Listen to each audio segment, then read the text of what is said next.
Right now on Fox 43 Featured, murder sentence. Pennsylvania native Brian Kohberger will spend the rest of his life in prison for the deaths of 4 University of Idaho students. What the judge had to say about the case. And we're getting a closer look at the AI-powered data centers that are on their way to Central PA, how officials are making sure it won't cause major issues to nearby communities. Plus, fairness, a look into how leaders of the York State Fair have improved accessibility at the event and their plans for the future to make the fair more fair.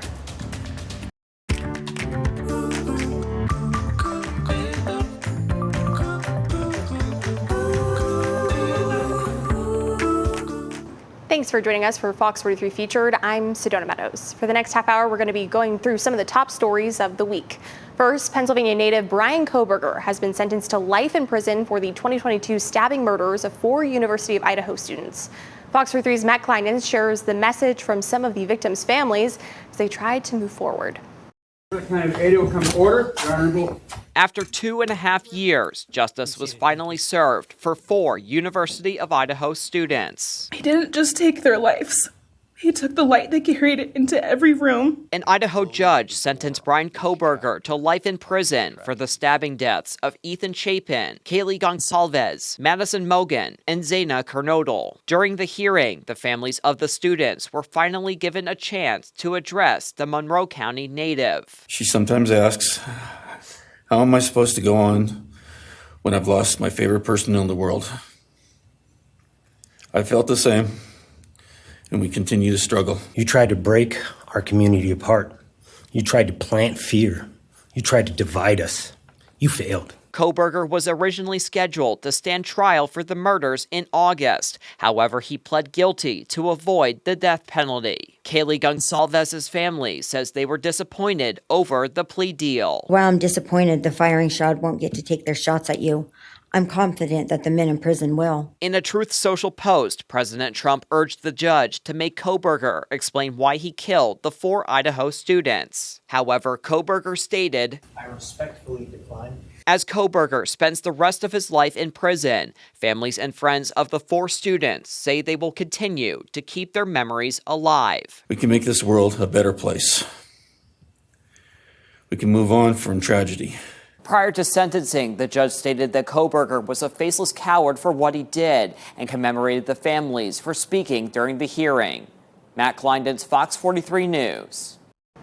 The Pennsylvania Emergency Management Agency shared its preliminary findings on the cause of the 911 outage across the Commonwealth from early July. The analysis found the issues were due to a defect in operating system, which resulted in intermittent disruptions to the 911 call delivery. State officials say the disruptions were not believed to be the result of a cyber attack. People are urged to save their municipalities' non-emergency lines in case there's ever another unexpected outage. Pennsylvania lawmakers have now surpassed their deadline by 3 weeks to get a state budget bill passed. Debates continue over how to fund the state government. However, state-funded education, transit, and other programs are at risk of not getting paid if no deal is reached. A State Department of Education spokesperson confirmed to Spotlight PA that the agency was not able to make payments to some state ed programs this week with no approved budget. Governor Shapiro commented on budget talks at a press conference on Wednesday in Mifflin County. It is hard work to find common ground. It's really hard work to find ways to get Democrats and Republicans to agree. And yet that is what we need to do on a roughly $50 billion budget that we're negotiating right now. Democrats hold the majority in the state House while Republicans hold control in the Senate. $11 billion of combined investment in AI data centers is planned for York and Lancaster counties. Very little had been known about those plans up until this week. Fox 43's James Corrigan has more details on those plans. There's an AI arms race which the U.S. is winning, and I think they're trying to continue to be winning in that piece. And Lancaster and Pennsylvania is definitely the center point for that. New details about the $6 billion center point in Lancaster were revealed by Mayor Deneen Sirachi and representatives from AI developer Carissa Technology Parks about the new AI data center planned for the site at 216 Greenfield Road in the city of Lancaster. Carissa representative Daniel Kelly says the site covered all the bases for what they look for in a data center. We look for sites that have abundance of power. We look for sites that have a local workforce close to major cities, good fiber, and this was kind of perfect. The investment coincides with a separate $5 billion investment for a data center in York County at the York 2 Energy Power Station site in Peach Bottom near Delta. While that project from Calpine Corporation is in the early phases, County Commissioner President Julie Wheeler says the new site will boost not only the economy, but the future of York County industry. One great thing about our country is we are constantly innovating and developing new technologies, so I think it's exciting. And I think it's exciting that we had a technology company that wants to come and do innovative things here in our community. While details surrounding that project still have yet to be released, concerns have been voiced over the Lancaster data center about water and electricity uses. Other data centers nationwide have reportedly affected both water and power supplies in communities. But Kelly says water will not be used to cool the center and that PPL is planning an upgrade to its facilities to power the center. We are paying for our substation, the 2 substations on site, Carissa is, and PPL is working on a switchyard to reinforce the grid for the city, which we're obviously helping with that cost, but in terms of us actually adding to the cost, it's very minimal. Now, Carissa is developing the facility for the AI software company CoreWeave, and demolition is going on right now. In about 3 weeks, the building behind me will look substantially different. Phase 1 of the project is set to be complete in summer of 2027, while the York project does not currently have a timeline. Mayor Sirachi also said that a town hall will be expected to happen soon to answer questions directly from residents. In Lancaster, I'm James Cargan with Fox 43 News. State officials came together at Gifford Pinchot State Park in York County this week to announce the installation of a huge number of new solar panels. The Departments of Conservation and Natural Resources and Environmental Protection joined the PA Public Utility Commission to showcase the newly installed solar power generation.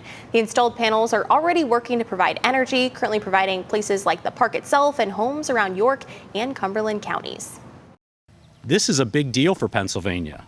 2 gigawatts of solar is enough energy to power all of the homes, the single-family dwellings here in York County and Cumberland County.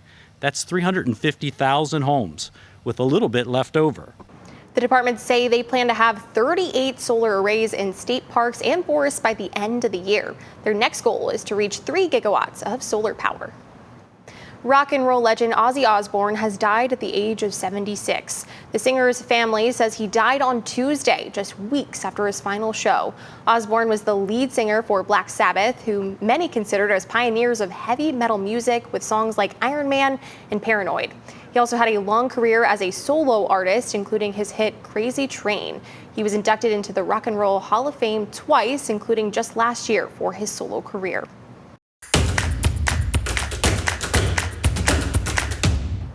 York State Fair leaders want to make sure everyone can get in on all of the fun.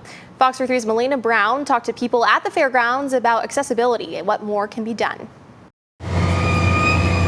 The York State Fair is a beloved summer tradition here in Central PA, bringing people back year after year. Oh my goodness, ever since I was young, we used to live right down the street. Since I was probably 2 years old. I don't remember that far back, but I haven't missed a fair except one year I was sick. And fortunately for Deb Kitching and Barry Day, they can continue enjoying the fair while using their wheelchairs. Our biggest thing is community and inclusivity. So we will always strive to be able to make this a family-friendly place for those with any disability or challenge. That includes access to handicap parking at multiple entrance gates, ADA-compliant ramps, interpreters for performances in the grandstand, and new accessibility features. We've recently installed a new door system that makes it a lot easier for folks to press the button and it automatically opens, as well as accessible restrooms. We've recently upgraded all of the major restrooms in our major buildings, which I'm told is an improvement from years previous. I haven't used the restroom yet, but that was an issue last year, so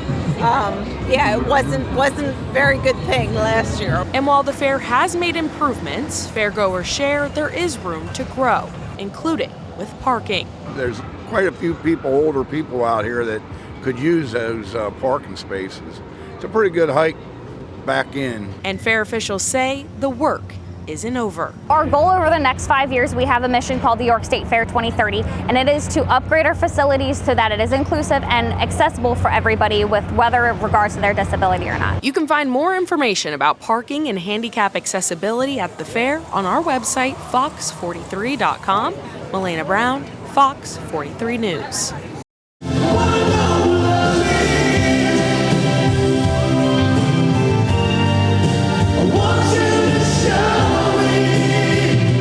So cool. That's the Hanover High School Choir performing on stage with Foreigner at the York State Fair on Tuesday night. The band brings local choirs with them on stage across the country as a way to support music and arts in local school districts. You have brought a major sparkle to this stage, and we thank you guys so very much. Come on, make some noise for them on the way out. Come on now. Proud is an understatement. I mean, I won't tell the kids, I guess they might hear it here, but I was crying a little bit off stage, so proud of them. I can't believe how far they've come, and I'm just so proud. The choir director says now it's time to start getting ready for the new school year and to look for other ways to give back to the community. Organ donation coming up, how one Central PA woman in need of a kidney transplant is donating her time to people who face similar troubles.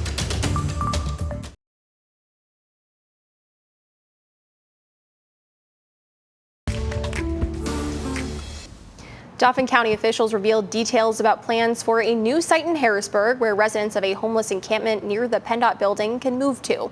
Officials, along with the nonprofit A Miracle for Sure, unveiled plans to relocate the PennDOT encampment to a nearby plot of land along the 1100 block South 9th Street. A move prompted by the I-83 South Bridge construction project, which requires the current encampment to be cleared. Officials believe this will give homeless residents a dignified place to stay, but stress patience as the process unfolds. We're aware that this is going to have a lot of moving parts. There's going to be some setbacks. There's going to be some need for further, funding and other things. And so, in that, we're going to have to continue to put our heads together. This doesn't end things. This is the starting of something, and it's exciting. Officials hope the encampment will be full by the middle of August. A Central Pennsylvania woman is a counselor, mentor, and quite the fighter after battling kidney disease nearly her entire life. In this week's Health Smart report, Fox 43's Amy Lutz shows us how she's now using her journey to inspire and educate others while also asking for help. Look, honey, at the ducks. Whether it's a walk in the park or a week at camp, Sindra Windmaker finds peace in nature and strength in her journey. It puts me at one with myself and the universe. The 37-year-old was 8 years old when she was diagnosed with kidney disease. Her mom stepped in as her first donor, but the transplant didn't take. My angel, my godsend came. I was 11, and I got my second kidney transplant, and that was from a 14-year-old girl who passed away in a car accident. But my second transplant, that lasted almost 20 years. Forced to go back on dialysis the last 8 years, Sindra has not just been surviving, she's also giving back. I think a lot of people that are in this, that have a chronic illness feel alone, and until they find that other person or that niche. That's why for 2 decades, she's volunteered as a counselor at Camp Kidney, helping kids face the same challenges she faced years ago as a camper herself.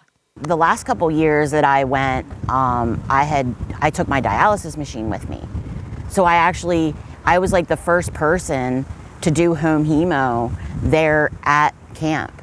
She also works as an advocate with the National Kidney Foundation of Pennsylvania, guiding newly diagnosed patients through the emotional and physical toll of the disease. You did say you've seen the hummingbird ones, right? Yeah. For now, though, she's focused on finding a way forward. I don't like statistics, but statistics tell me that I'm 1 in 6 million, it would be 1 in 6 million people that I would be a match. Despite being a hard match due to high antibodies, Sindra is not giving up hope.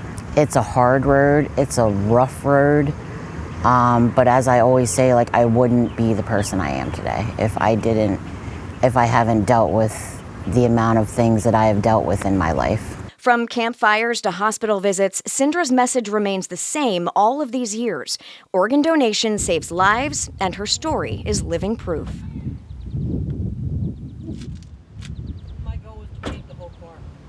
To learn more about organ donation or Cindra's story, you can visit our website, fox43.com.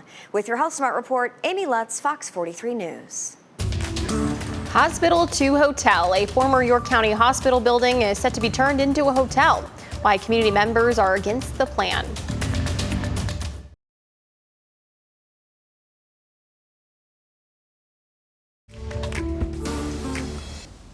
A York County developer is set to turn the old UPMC Memorial Hospital in Spring Garden Township into a brand new hotel. The announcement comes 6 years after the building closed its doors. As Fox 43's Matt Kleinitz explains, not everyone is on board with the new plan.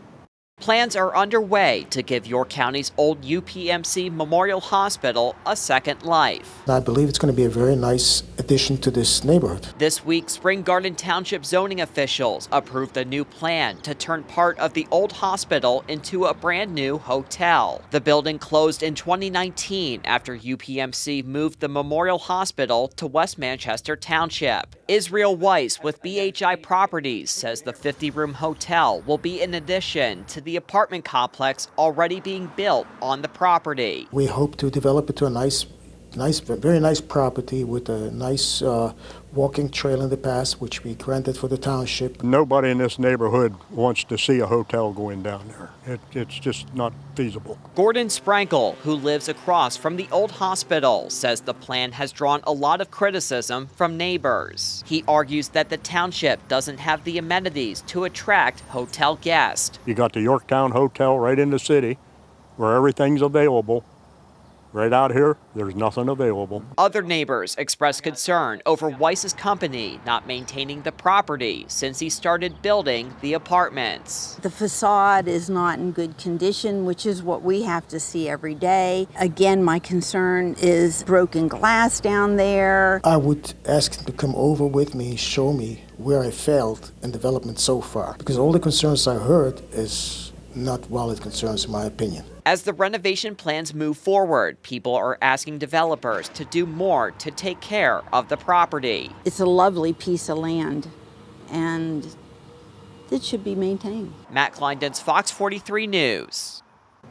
4 veterans took flight this week thanks to a unique Make-A-Wish-style experience from Dream Flights. The veterans live at Country Meadows Retirement Community in York County and range in age from 83 to 99 years old.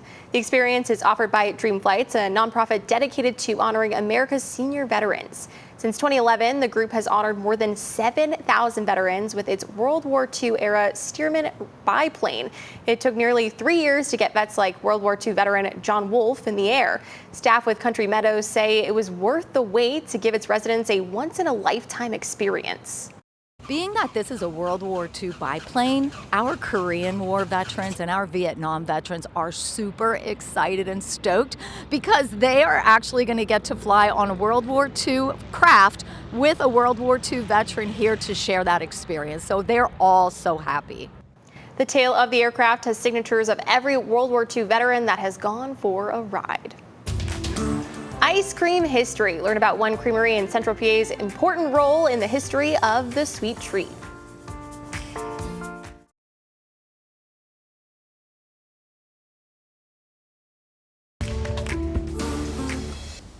Well, if you enjoyed an ice cream or two this particularly hot summer, well, your sweet treat's history can be traced back to the Keystone State. Fox 43's Alex Cawley shows us why you might owe a big old thank you to York County.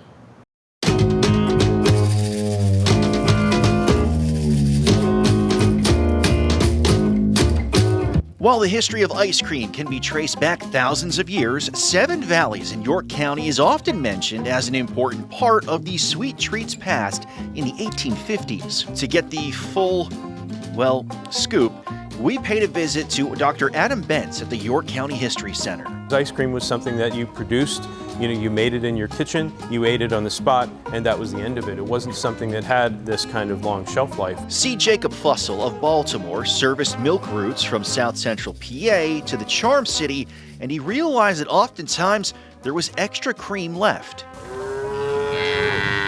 For the man who couldn't get a stove business off the ground a few years earlier, his revenge would be a dish best served really cold. He just needed a place for it. So Seven Valleys and a lot of other communities in that area of the county are located on what was just completed in 1838, the Northern Central Railway, which was a lifeline between York, Harrisburg, connecting them to Baltimore, which was a major port city. But once you have that railroad, suddenly you can produce things and ship them at a great distance, and you can produce them locally much cheaper than you can in a major city.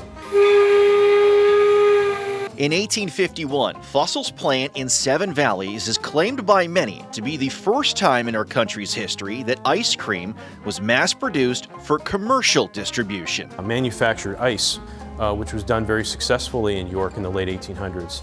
Once you get manufactured ice in the late 1800s, that means you can do this at a much cheaper cost to ship things in rail cars. Creates a nationwide market really for the first time in an economically sustainable way, an extremely profitable way. The Fussell claim is one that's contested in different states, but one thing that can't be challenged is how the York County plant helped change the trajectory of the ice cream that we know, buy, and enjoy today. That shows how York County was very much paralleling the growing lead toward the Industrial Revolution that would really change everything in the next few decades. That railroad facilitated transporting ice cream, but a decade later would be sending products south to support the Union Army as well as carrying troops. And today it's a rail trail, which people love for recreational purposes. I think it's important, if you're going to understand American history, you need to understand transportation history. Fussell would move his operations to Baltimore 2 years later. While the rails were key to his success, he was also part of the Underground Railroad in the years to come. A York County farmer named Daniel Henry picked up where Fussell left off, dishing out ice cream from Seven Valleys. Today, local dairy farms continue the legacy that helps I scream, you scream, we all scream for ice cream. Alex Colley, Fox 43. That'll do it for Fox 43 Featured. Thanks for joining us. Have a great day.